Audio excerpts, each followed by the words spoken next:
والنعمة لك الملك لا شريك لك لبيك اللهم لبيك لبيك لا شريك لك لبيك إن الحمد والنعمة لك الملك لا شريك لك لبيك اللهم لبيك لبيك لا شريك لك لبيك إن الحمد والنعمة لك الملك لا شريك لك لبيك اللهم لبيك لبيك لا شريك لك لبيك إن الحمد والنعمة لك.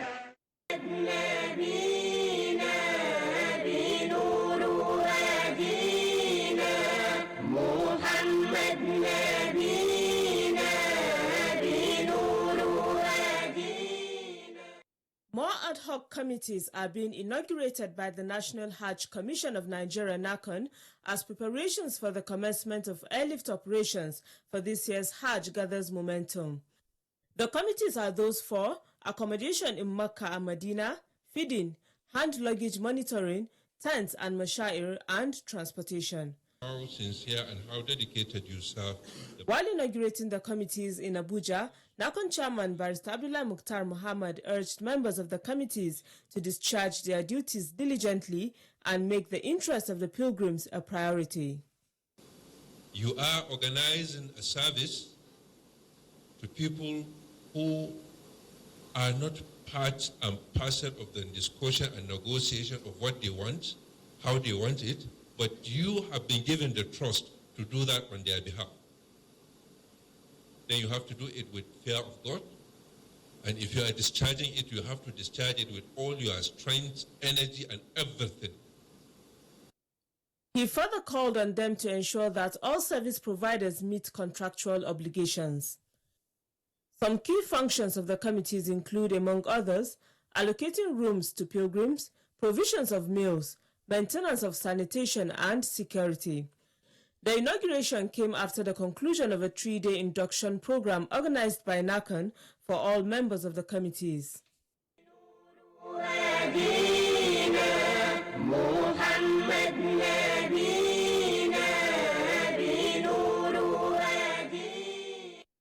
Meanwhile, as part of measures to check incidences of abscondment or overstaying of visa permits by Nigerian pilgrims during Hajj or Umrah, the National Hajj Commission of Nigeria (NACON) has constituted a task force with the mandate of ensuring that all pilgrims are accounted for. Those that will travel, you give them. Speaking while unveiling the task force, NACON Chairman Barrister Abdullah Mukhtar Muhammad, represented by the Commission's Commissioner of Operation, Abdullah Modibo Saleh, sheds more light on the work expected from the task force. The task force shall liaise with relevant security agencies at airports to carry out its duties. 2. Identify intending abscondees for interviews and further action where necessary. 3. Liaise with AHUN membership as the case may be, especially during screening of international passengers. 4. Collaborate with officials of state Muslim pilgrim boards as at when appropriate. The task force has its members drawn from NACON and security agencies.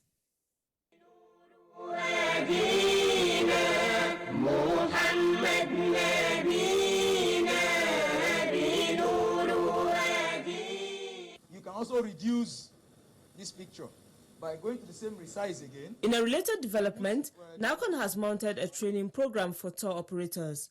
The training program, which took place in Abuja, was similar to the one organized for ICT officials of state pilgrims boards. The training was designed to acquaint members with the electronic portal registration for pilgrims registering for the 2019 Hajj with tour companies. Separate presentations were made on the two portals by officials of the ICT division of NACON. The training is part of NACON's policy of ensuring that pilgrims are provided better services.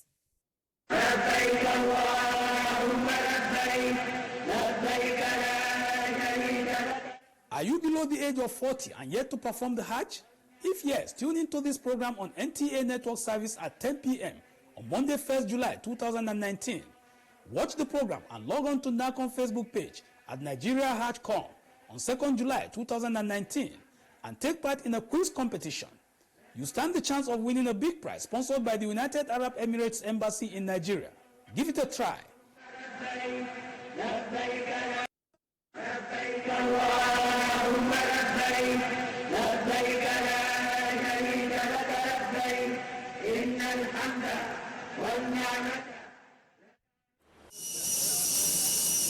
The issue of Hajj fare has always generated discussions in the public space. During such forums, the lump sum is often given attention without looking at the components that go into the final figure. The fact that the fare is controlled by the dollar is also forgotten. The fact, however, remains that 98% of the components that make up the Hajj fare are dollar-related, while only 2% are computed in the naira. The items that are determined by the US dollar are airfare or ticket, accommodation in Mecca and Medina, air conditioners at Arafah, United Agents fees, Tent C, and Ministry of Hajj deposits. Others are Muassasa, Arafat PVC tent, feeding at Mashair, feeding at airports, feeding at Mecca and Medina, plus accommodation for at least 35 days, as well as $800 basic travel allowance, which is equivalent to 244,800 naira, and only 1% CBN commission charge. I would want our audience to understand that the Commission has tried as much as possible to manage the Hajj fares. Right from 2017, the Hajj fare in the dollar component has been going down steadily. It was about $4,800 in 2017.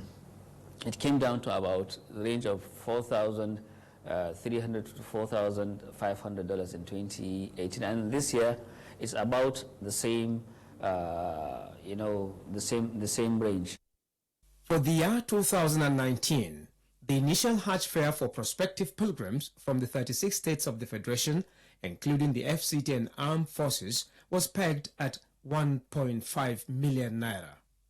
However, the amount has been reviewed downward as a result of reclassification of land transportation routes and the reduction in their rates as they relate to the routes to be used by Nigerian pilgrims. This was announced by the National Hajj Commission at a press briefing in Abuja. Nigerian pilgrims from all states of the Federation, the FCT and Army forces are now to pay 51,170 naira 45 kobo less than the fares earlier announced. The Commission has directed all state Muslim Pilgrim Welfare Board state, the FCT and Army forces to immediately announce the review and commence refunds to pilgrims that have paid over the reviewed fare. Consequently, apart from Lagos State, pilgrims from all the states of the Federation, the FCT and armed forces are expected to pay the new rate for the 2019 Hajj, which ranged from the lowest of about 1,408,000 naira to the highest of nearly 1,498,000 naira, depending on the state. Lagos State pilgrims from the state will pay amounts slightly above 1.5 million naira. Hajj fares still differ from one state to another. Why is this so? Before 2017, the Commission used to have just two levels of Hajj fare. The Hajj fare for the northern part of Nigeria and the Hajj fare for the southern part of Nigeria. That's because the distance of travel between the southern parts of Nigeria and the northern parts of Nigeria differ in terms of the cost of air ticket. But from 2017, the Commission deregulated the issue of Makkah accommodation. Now, that deregulation made it possible for each state to have a quality of accommodation of its choice. So these two things, the distance of the states and the accommodation in Makkah, made each state from the year 2017 to have their own Hajj fare. A breakdown of the components of the 2019 Hajj fare shows that airfare is $1,500 or 459,000 naira. Pilgrims' accommodation in Mecca and Medina at $1,260, which translates to 385,695 naira. Mina and Arafat tent and other auxiliary services, as well as Ministry of Hajj deposit, is put at nearly $865, equivalent to about 265,000 naira. The pilgrim's basic travel allowance of $800 is equivalent to 244,800 naira, while feeding in Mecca, Medina, Mashair and Jeddah airport cost $370. The airfare, which is about 31% of the Hajj fare, the pilgrims' accommodation in Mecca and Medina, which makes another 24%, and then the charges in Saudi Arabia, being the transportation, tent charges, and whatever, which makes about 17%. The pilgrims' BTA is about 16% of the total Hajj fare. So in a general note, this is an outline of the 2019 Hajj fare. The dollar exchange rate has consistently remained a key factor in determining the total cost of Hajj fare. For instance, in 2009, the airfare was $1,500, with the exchange rate then at 135 naira to the dollar. At this rate, the cost of airfare of $1,500 would just be 202,500 naira. So, while pilgrims are still paying $1,500 airfare in 2019, the exchange rate of 306 naira per dollar brings the cost of airfare for 2019 Hajj to a whopping 459,000 naira. So if from that angle, if you critically look at it, you can see that no Hajj component has significantly increased. What made the Hajj fare to hike is solely responsible from the exchange rates, the prevailing exchange rate. So prevailing exchange rate is a determining factor of airfare hike.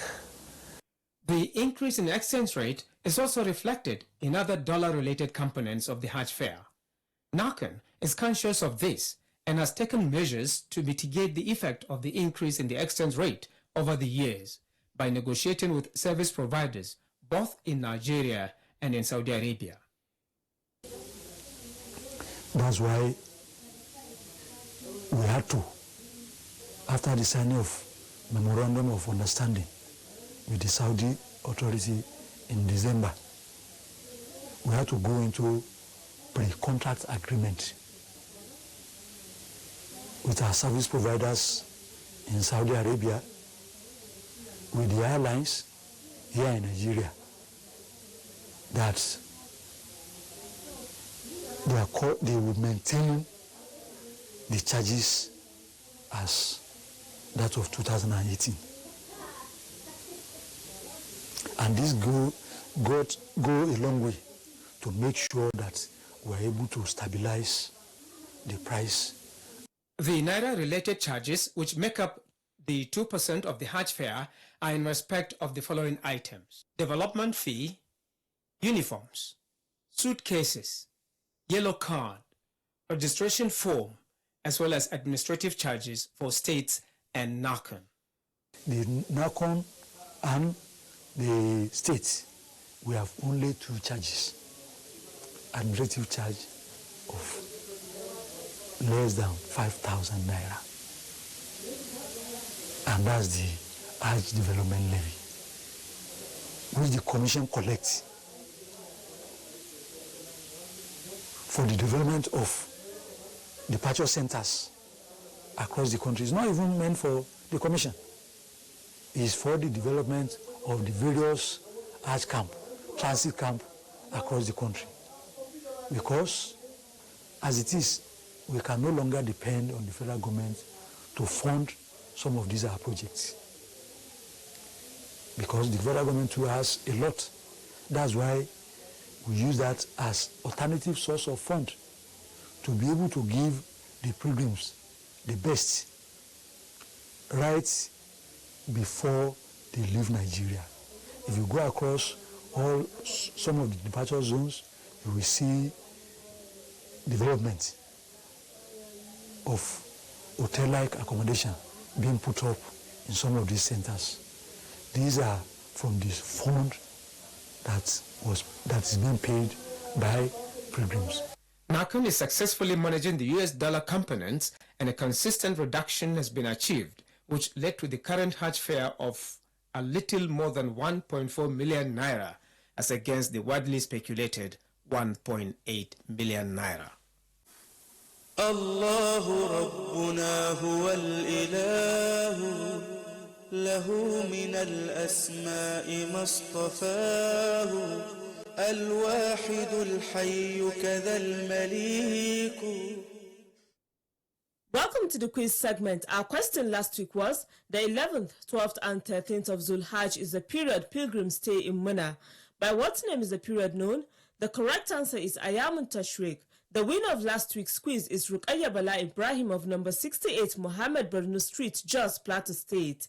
Ruqayya Ibrahim will be contacted on how NACON will get her prize across. For this week, the question is, name the place where pilgrims spend the night after the stay on the plains of Arafat. I repeat, name the place where pilgrims spend the night after the stay on the plains of Arafat.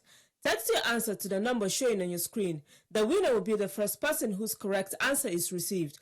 All answers should carry the name and location of sender. Good luck and happy viewing. الله ربنا هو الإله. لبيك اللهم لبيك لبيك لا شريك لك. Are you below the age of 40 and yet to perform the Hajj? If yes, tune into this program on NTA Network Service at 10 p.m. on Monday, 1st July 2019. Watch the program and log on to NACON Facebook page at Nigeria Hajj.com on 2nd July 2019 and take part in a quiz competition. You stand the chance of winning a big prize sponsored by the United Arab Emirates Embassy in Nigeria. Give it a try.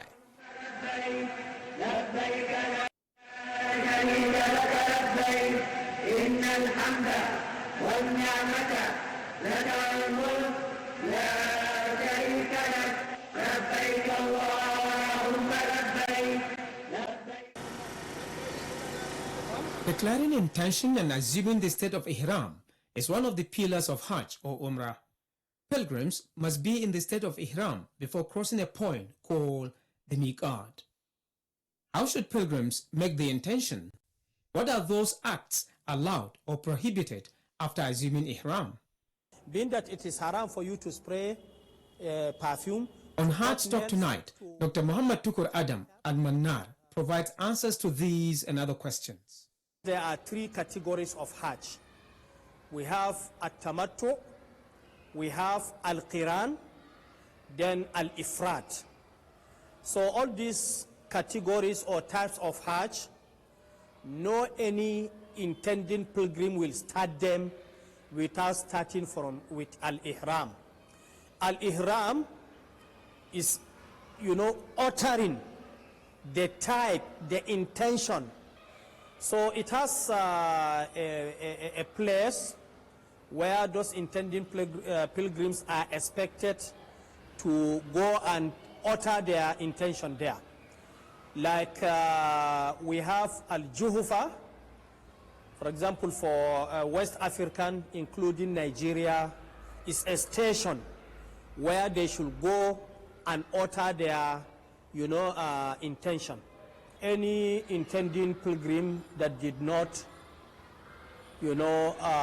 attend Ihram, so his Hajj is incomplete and is null and void. When declaring intention, pilgrims will be required to take ritual bath, cut their nails and hair, among others. He shaved his armpits and his private parts, cut his nails, wear his 2 wrappers. So he will go and pray 2 rakats at that place, particular place. Then he utter the type of the pilgrimage he want to offer. He want to, offer. If it is tamattu, he can say, Labbaik Allahumma umratan mutamatti'an ila al-hajj. Pilgrims are expected to start chanting the talbiyah after declaring intention. The talbiyah means labbaik Allahumma labbaik, labbaik la sharika lak, labbaik innal hamda wan ni'mata laka wal mulk la sharika lak. That is talbiyah. Talbiyah means labbaik means I answer your call, O Allah. Labbaik la sharika lak, I answer to your call and you have no any partner. It's only you, Allah.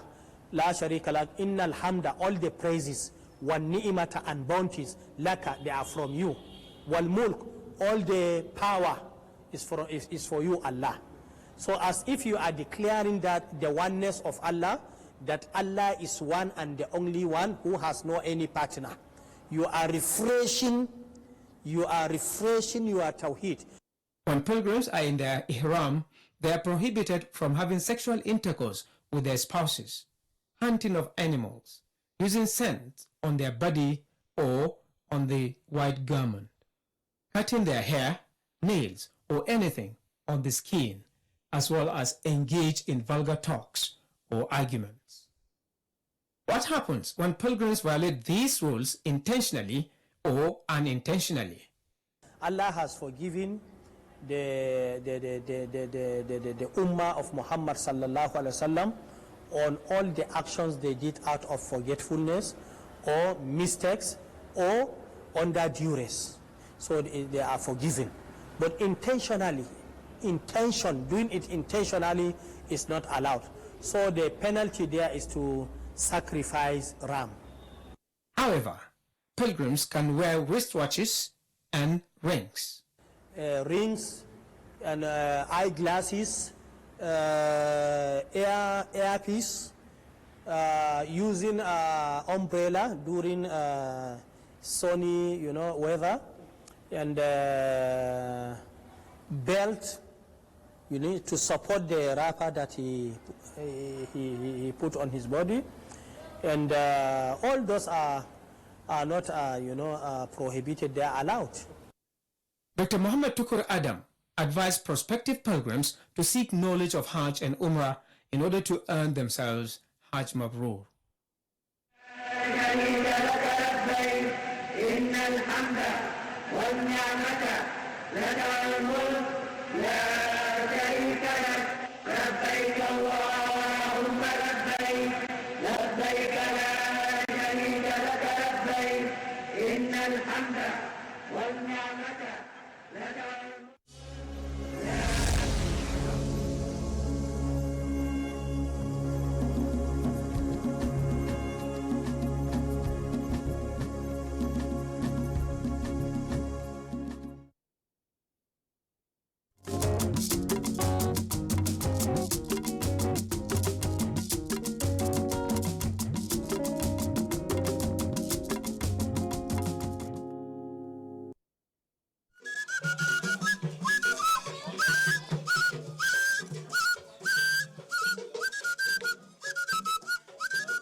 The community known as Arondi Zogo is located in Idato North Local Government Area of Imo State, Nigeria. The people historically are descendants of the great Arochukwu Kingdom, one of the acclaimed centers of Igbo civilization. The story had it that Mazi Izogu, who founded the community, hailed from Amanku in Arochukwu, reputed to be a very successful merchant and warrior. Mazi Izogu was said to have traveled from Arochukwu in company of his warriors on trade expeditions. He had fought wars along the routes at different times and conquered several small communities before he finally established a settlement which became known as Arondi Zogu. People of Arondi Zogu are basically migrants from Arochukwu and migrants from Anambra State. Arondi Zogu constitute basically of about 85% of people from Anambra State and 15% of settlers from Arochukwu.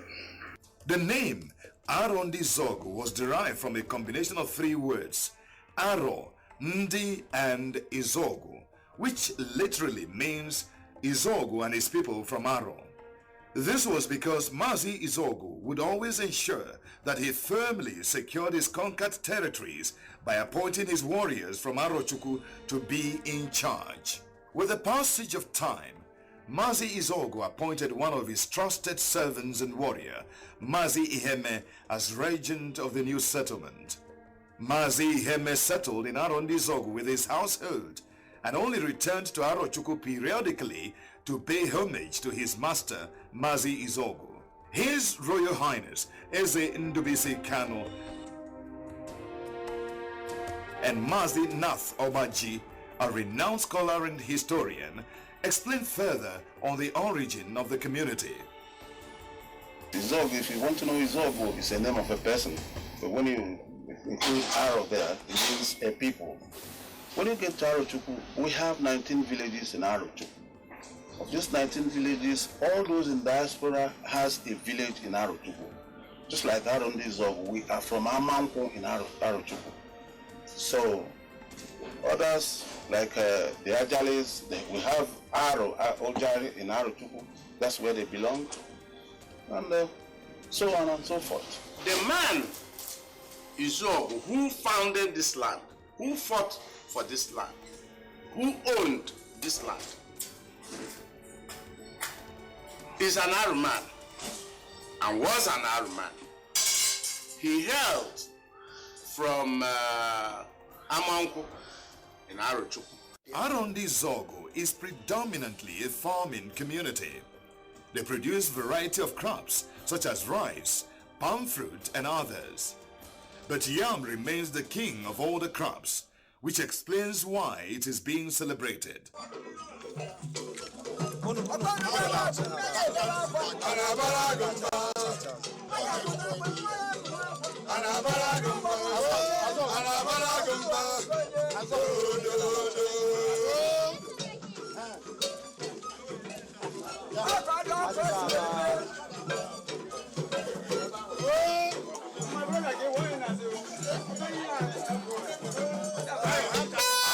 Izogu is today more famously known for their rich cultural heritage.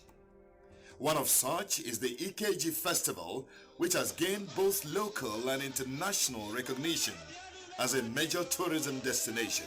EKG Festival, which is celebrated between March and April every year, is unique, spectacular, and has deep historical origin.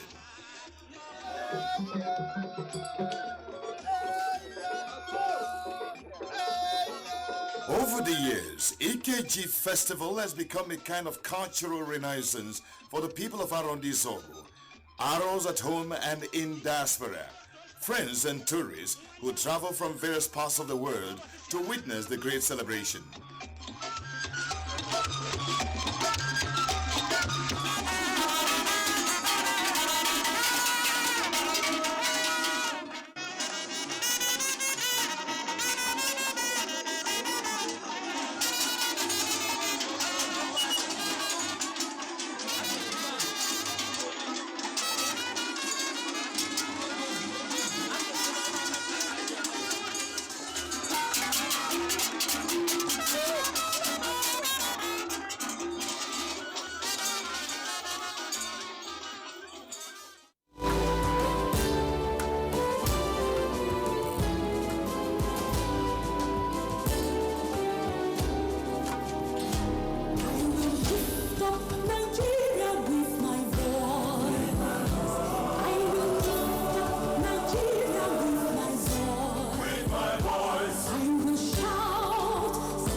Hello and thank you for joining us on the news on NTA International, reaching you live from Abuja.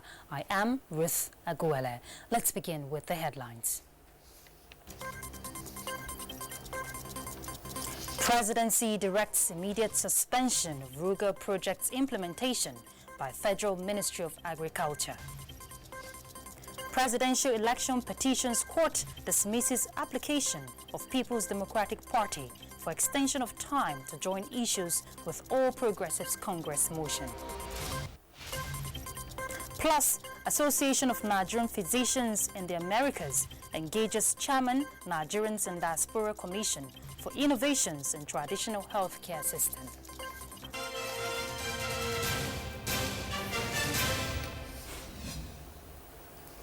And now the news and details. The National Economic Council's Committee on Farmers and Herders Crisis, under the chairmanship of Vice President Professor Yemi Oshibajo, met Wednesday to deliberate on the approved program of the National Economic Council and the federal government, tagged the National Livestock Transformation Program. State House correspondent Jide Onifade reports that a member of the committee, Governor Dave Umahi of Ebonyi State, told the press after the meeting that the implementation of Ruga program initiated by the Federal Ministry of Agriculture has been suspended by the President as it is not consistent with the federal government and NEC program.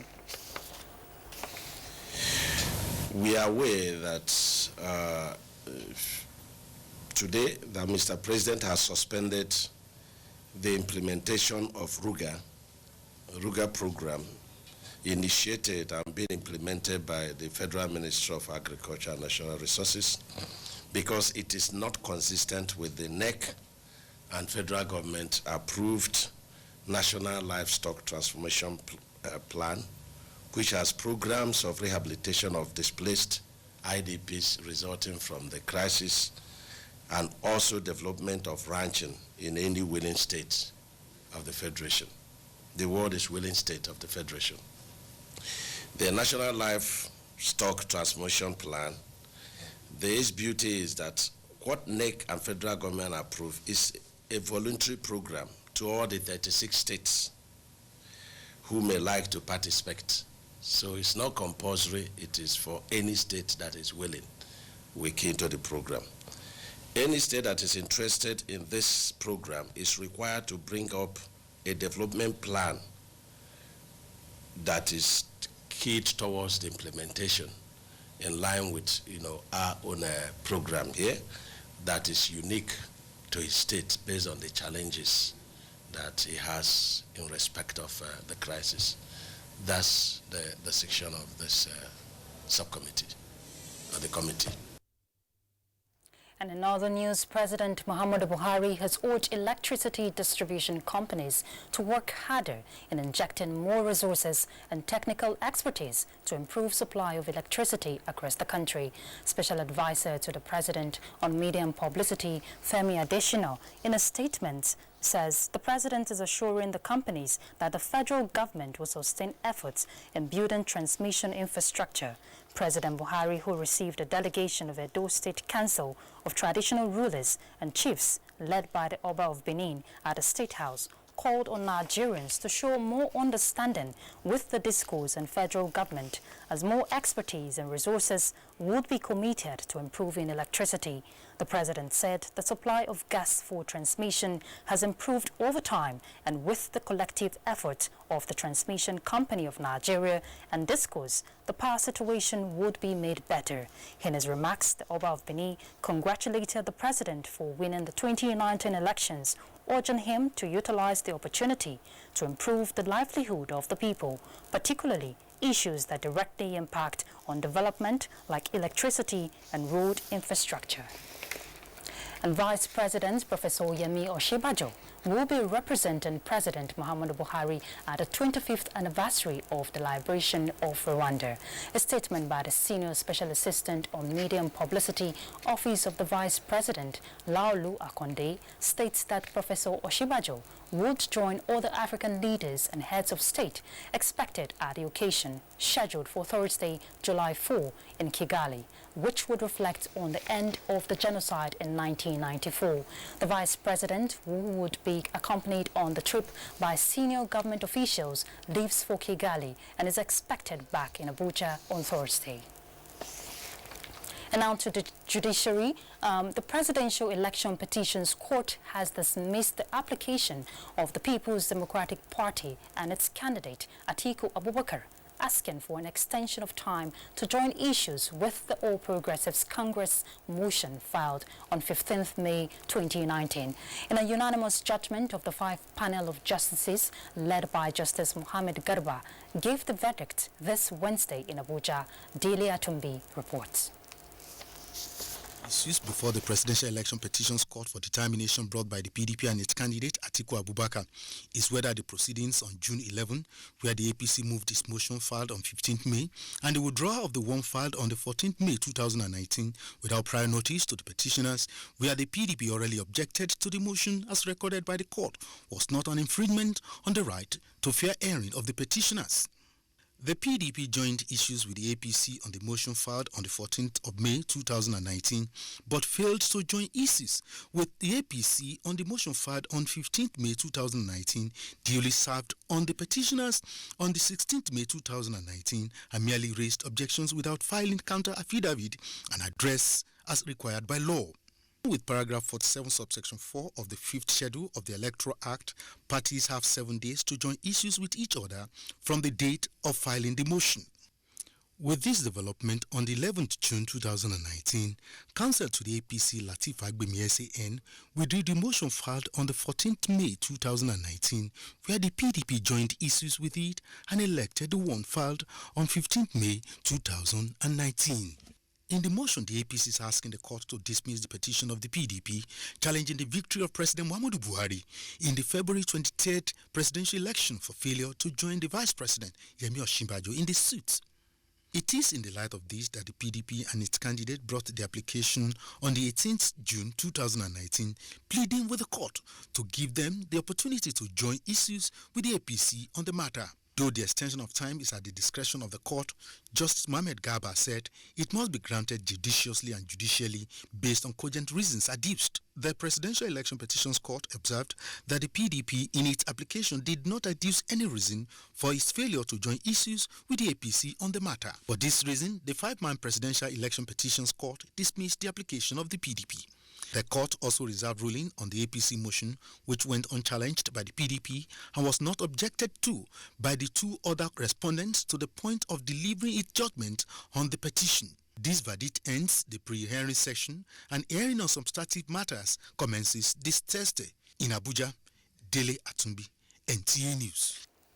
And now to legislative matters. The Senate has urged the federal government to review the decrease in the import duties charged on soap noodles from 35 to 10%. Ignatius Onkwo has more on this motion. That motion was the first motion on the order paper for today's plenary. And as a matter of fact, the senator that moved that motion, Senator Barau Jibrin, was particularly interested in the fact that the impact of that reduction in the tariff is affecting local manufacturers, and most of the senators who spoke argued in favor of that motion as presented by Senator Barau Jibrin. Now, the senator that moved that motion is here with us. He wants to tell us a little bit of why he decided that that motion should come at this point in time. Thank you for joining us. Well, let me tell you first of all that this current Senate is working hand in hand, shoulder to shoulder with Mr. President. And we know that our main objective in this country is to have a very, very sound and up-and-doing economy. Mr. President has always been on this objective. He wants to achieve this objective. So also we here want to do the same thing. So anything that will create impediment to that objective, to attain that objective, will always address it. We still have the senator that moved the motion for the Senate to investigate the case that led to about 10 patients going blind after receiving a vaccine injection at the National Eye Center in Kaduna. Senator Aisha Dahiru moved that motion. Thank you for joining us. No, I'll hold it for you. Sorry, I'll hold it for you. Okay, you're most welcome.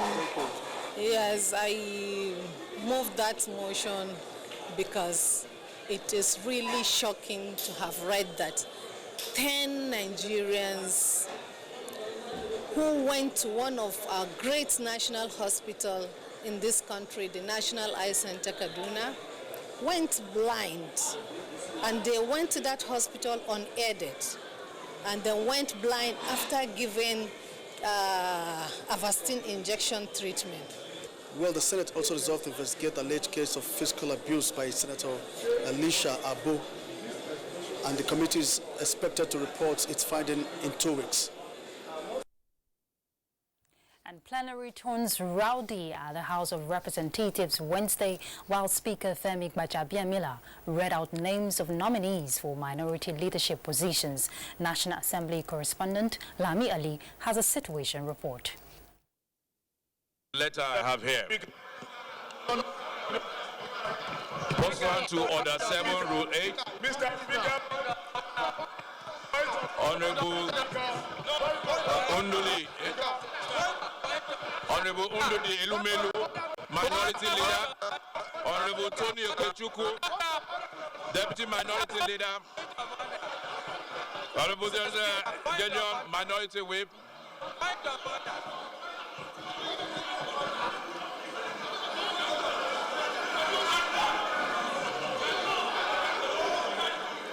and Honorable Adekoya, Deputy Minority Whip. That was the reaction of some House members of the 9 minority political parties as the House of Representatives when the Speaker read out the letter from 90 House members cutting across the minority parties, which he explained was in line with House standing rules. However, some members of opposition party briefed the press on the matter. We are aware that yesterday, the Senate, in compliance with parliamentary practice, read out the letter from the APC and the letter from the PDP. And of course, there were dissenting voices.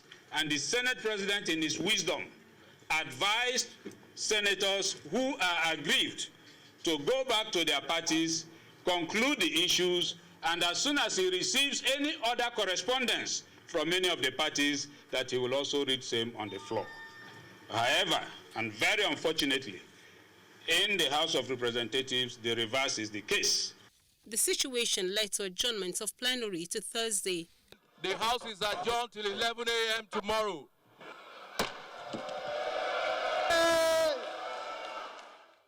From the National Assembly, Lami Ali, NTA News. And in another development, a coalition of young Nigerians have peacefully marched to the National Assembly to urge the 9th Assembly to make integrity, purposeful and impactful leadership their watchword right from the beginning to complement the present administration's efforts at curbing corruption and other social vices confronting the nation. Elizabeth Omori reports. Another challenge, double challenge.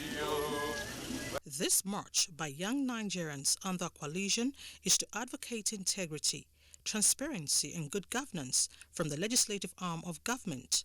The fact that the youths who constitute a large percentage of the population are most times vulnerable and affected by corruption and bad governance made them feel members of the 9th Assembly should uphold high values, ethics, and avoid incidents of physical fights and other acts that portray them in bad light. The legislature represents the will and the endorsement of the people. So everything that happens in the National Assembly is seen to be a reflection of all of us. We feel that values is at the heart of every issue we have in Nigeria. The coalition is therefore heralding a new national value orientation campaign tagged "I am different" to change the narratives in governance. We should uphold our national values. We should have a national ideal that we are working toward. We need national a reorientation of our values, even starting from here to even primary schools. They're also seeking for youth's inclusion in governance and more platforms to engage the youths positively. In Abuja, Elizabeth Omori, NTA News. And special interview with Ambassador Babagana Kingibe, vice presidential candidate of the defunct SDP on June 12 controversy, comes up tonight at 8 p.m. local time, while News Extra comes up at 9 p.m. All stations are advised to hook up to the network service of the NTA. We'll take a break now. We'll be back, so do stay with us. To the government of the Federation, Boss Mustafa invites all secretaries to state government, permanent secretaries, heads of cabinet affairs offices in the southwest geopolitical zone consisting of Osun, Ondo, Oyo, Ekiti, and Lagos states to the first in the series of the regional meetings for secretaries of cabinet affairs offices, which is a follow-up meeting to the outcome of the maiden meeting held in the second quarter of 2019 in Abuja for secretaries to state government, permanent secretaries, heads of cabinet affairs offices. The meeting is designed to, among other things, develop a synergy between the cabinet affairs offices at the federal and state levels in order to develop a framework for a community practice. The follow-up meeting is scheduled to hold as follows. Date Thursday, July 4th, 2019. Time 9:45 a.m. Venue Sheraton Hotel, Ikeja, Lagos. Announcer Babatunde Lawal, Permanent Secretary, Cabinet Affairs Office, Office of the Secretary to the Government of the Federation.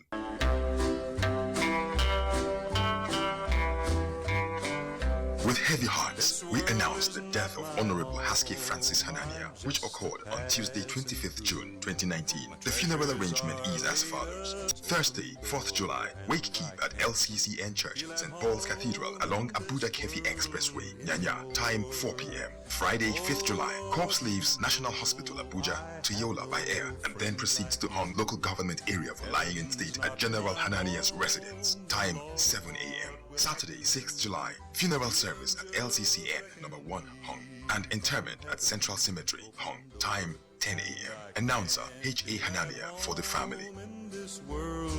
Anymore, I have NTA International News. Africa as it is. Thank you for being there. Now, the attention of the National Working Committee of the People's Democratic Party has been drawn to a CCTV footage relating to allegations of misconduct by Senator Elisha Abu, a senator elected on the platform of the PDP. A statement by the party's National Publicity Secretary, Kola Ologbondiyan, says PDP as a law-abiding and upstanding party detests and completely condemns such acts of lawlessness as exhibited in the video and will therefore never condone it. It adds that the party is also shocked that a harmless victim of the unprovoked assault is said to be a innocent mother who ought to be protected. Though this is a personal conduct of an individual which has no bearing with the culture of the party, the PDP, however, holds that no responsible person will condone such an attitude. Consequently, the National Working Committee has commenced investigation into the matter and summoned Senator Elisha Abu in line with the provisions of the Constitution of the PDP and Code of Conduct of Members.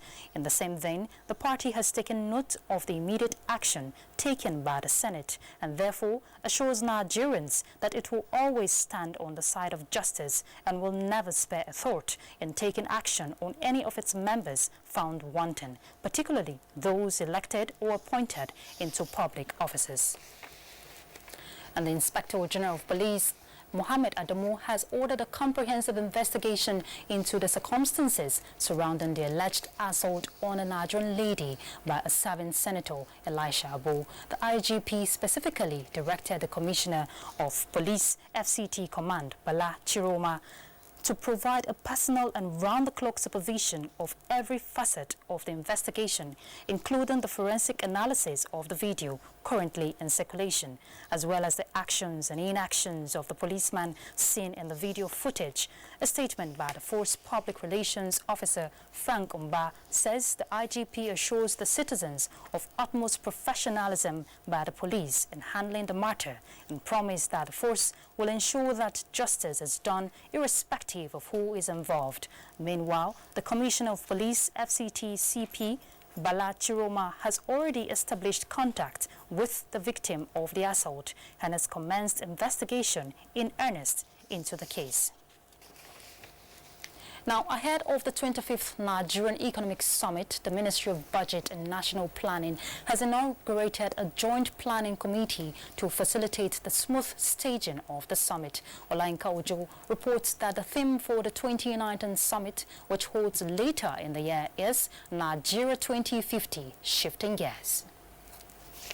The United Nations recently projected that Nigeria will double by 2050 to 410 million, making Nigeria the third most populous nation in the world. This has far-reaching implications on economic growth and development. The question now is, what kind of Nigeria would you like to see by the year 2050? Nigeria that will be technology-driven, that will cater for the population ahead of us. Because that is what most of the countries are using right now. They're using technology to make their country a better place. In Nigeria, that everything will have been conquered. Housing would have been conquered, hunger would have been conquered, and even job would have been conquered as well. With the issues of maximizing the demographic dividend for the growth and development of the country, as well as mobilizing and attracting needed investment and the development and deployment of human capital to achieve higher productivity key, these experts believe it is imperative to look at the future and stimulate long-term economic plan for the country, since the lifespan of the economic recovery and growth plan will end next year. The engagement should be sustained, particularly given the enormous contribution it has made in shaping policy direction of government. Only a competitive private sector economy can achieve a rising standard of living. Being the largest economic summit in the country, the annual Nigerian Economic Summit, which started in 1993, is the premier public-private platform for dialogue between the federal government and the private sector. It is the hope of the likes of Sonia, Brown, and Neka that the journey of the kind of Nigeria they want to see by the year 2050 begins from now. Olayinka Ojo, NTA News. The youths of Ofio Ama community say oil companies in Akuturu local government area of Rivers have failed to perform their corporate social responsibility to their communities, to their host communities. The companies have been closed down for about 2 weeks due to conflict of interest with the communities. Daniel Aderiye reports. We're dropping 15.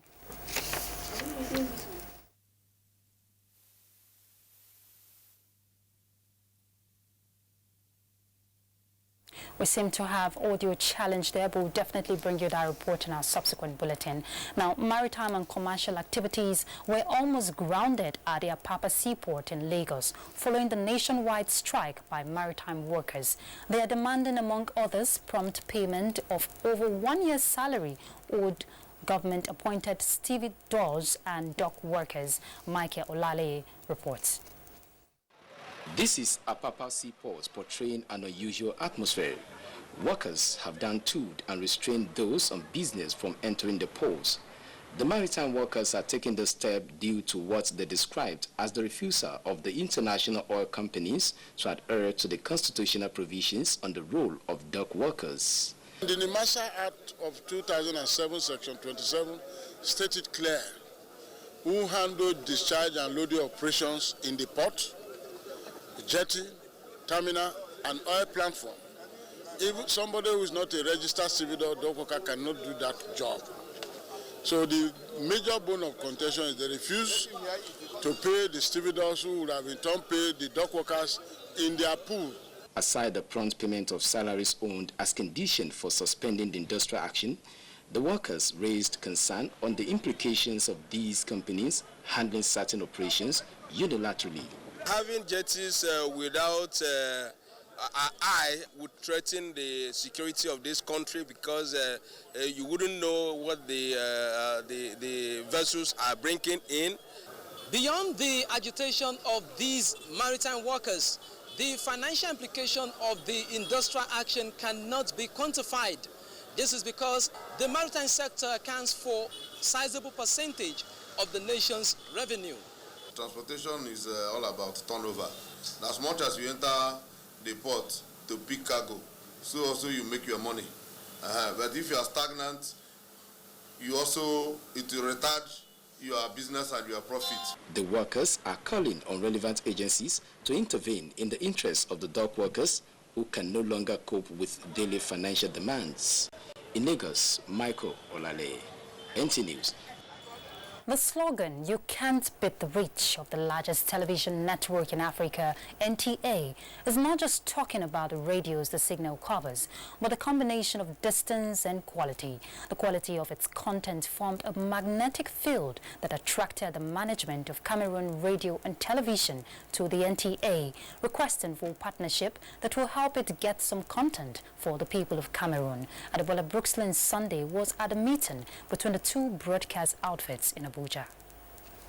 Call it the largest TV in Africa. You are correct. If you say the station you can't beat its reach, you are not wrong. Over the years, the Nigerian Television Authority has been showing the class it's made of. With the commitment and dedication of the present leadership, a lot of improvements have been recorded in the area of quality signals and rich content. This four-man delegation from Cameroon Radio and Television is in NTA to collaborate and work out modalities on how to learn from the rich content for the benefit of the people of Cameroon. Both on news and on documentary programs or magazines, and of course we cannot leave out your good sense of humor, which we see in many of your programs that are broadcast around the world. More than willing, to work with the...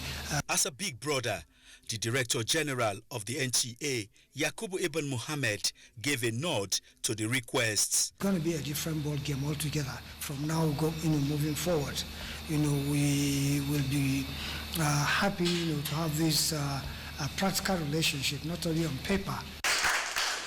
Both parties agreed to foster relationship for the benefit of their people. Language shouldn't be a barrier to enjoying good content, because I'll tell you, most of films produced in Nigeria are enjoyed in Cameroon. The Director General also received the leadership of the Ahmadu Bello University Alumni Association ahead of the organization's 2019 lecture, dinner, and recognition awards nights. Leader of the delegation, Professor Hamed Tijani Mora, expressed his pride in the broadcast giant. So many television houses in this country, but NTA has remained supreme in this country. I was very proud of that. It's almost automatic. Anytime it's 9 o'clock, you look at your watch because of that time. It is based on that 9 o'clock p.m. news, sir, that we're here. A lot of people look up to ABU, and a lot of people look up to NTA. So we have a very pivotal role to play in the current quest to move Nigeria to the next level. The DG Yakubu Ibn Muhammad is one of the recipients of the 2018 Distinguished Services Award, and the 2019 edition is slated for July 6, 2019. Adebola Brooksland Sunday, NTA News. Looking forward to that partnership, and I'm sure you too. Now, just another reminder, special interview with Ambassador Babagana Kingibe, vice presidential candidate of the defunct SDP on June 12 controversy, comes up tonight at 8 p.m. local time, while News Extra comes up 9 p.m. All stations are advised to hook up to the network service. And that wraps up the news on NTA International. Thank you for being a part of it. I am Ruth Aguilera.